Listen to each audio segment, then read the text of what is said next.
नमस्कार दोस्तों, आप देख रहे हैं yes yes young 24 news channel. 24 news channel से संवाददाता सत्यप्रकाश मिश्रा के साथ। लखीमपुर खीरी जिले के जो एक ऐतिहासिक ठुठुआ मेला लगता है, यहाँ पर जो गंदगी लगी हुई है, इस गंदगी के बारे में नहीं है प्रशासन का ध्यान।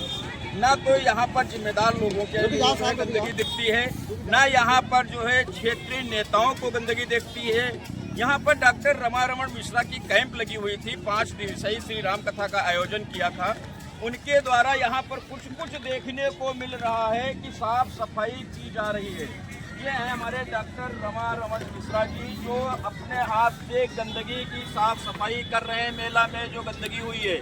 लेकिन यहाँ पर प्रशासनिक अधिकारी व क्षेत्रीय नेता इस मेला में हुई गंदगी के बारे में किसी को कोई परवाह नहीं है, जिससे किसान आहत होता है कि यहाँ पर गंदगी करके मेलार्थी तो चले जाते हैं, लेकिन उसकी साफ सफाई किसानों को ही करनी पड़ती है।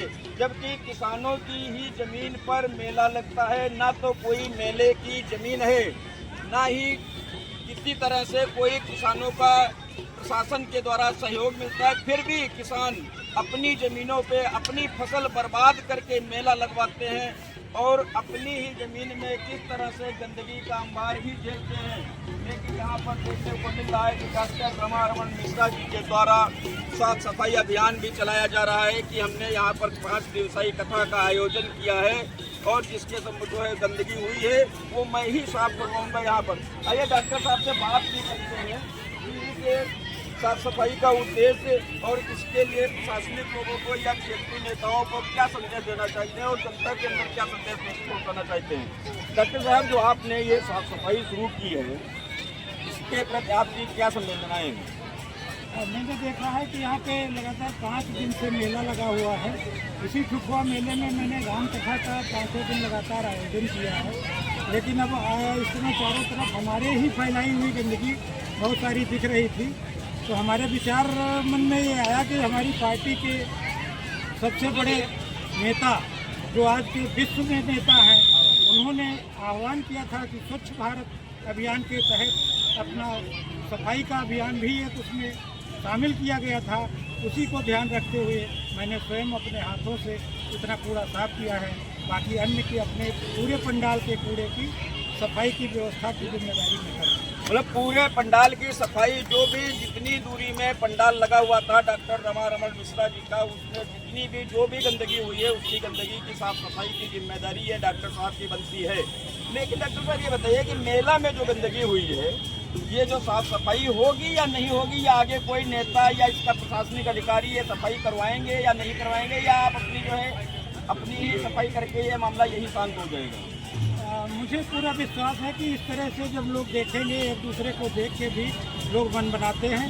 हमारा प्रशासन लगातार 5 दिन से यहाँ पे सहयोग करते हुए व्यवस्थाओं में जुटा हुआ है और मुझे पूरा विश्वास है कि हमारे सभी जनप्रतिनिधि और क्षेत्र के संभ्रांत व्यक्ति लोग इस समस्या को समझ करके आगे इस पर अपने स्वतः अपना कार्य ये करेंगे, सफाई की व्यवस्था करेंगे, ताकि हमारे ये गरीब किसान परेशान न हों।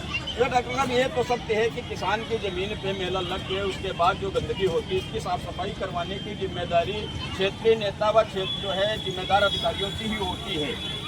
अब ऐसा बहुत कानूनी वो चीज़ें हमको नहीं पता है, लेकिन ये तो हमारी व्यक्तिगत जिम्मेदारी भी है कि अगर कूड़ा मैंने फैलाया है तो मुझे ही इकट्ठा करना चाहिए, सभी को इसमें आगे आना चाहिए। लेकिन हर जहाँ पे हम लोग कुछ नहीं कर पाते हैं, वहाँ के लिए हमारी सारी प्रशासनिक व्यवस्थाएं चल रही हैं और मुझे विश्वास है कि वो सब करवाएंगे। किस तरह से डॉक्टर रमारमण मिश्रा जी के द्वारा कूड़ा की साफ सफाई की जो पहल स्टार्ट की गई है, इससे जनता को भी यही उम्मीद लगती है कि हो सकता है मेला में जो भी कूड़ा हुआ है, गंदगी हुई है, उसकी जो साफ सफाई करने के लिए जिम्मेदार अधिकारी व क्षेत्रीय नेता आगे आए।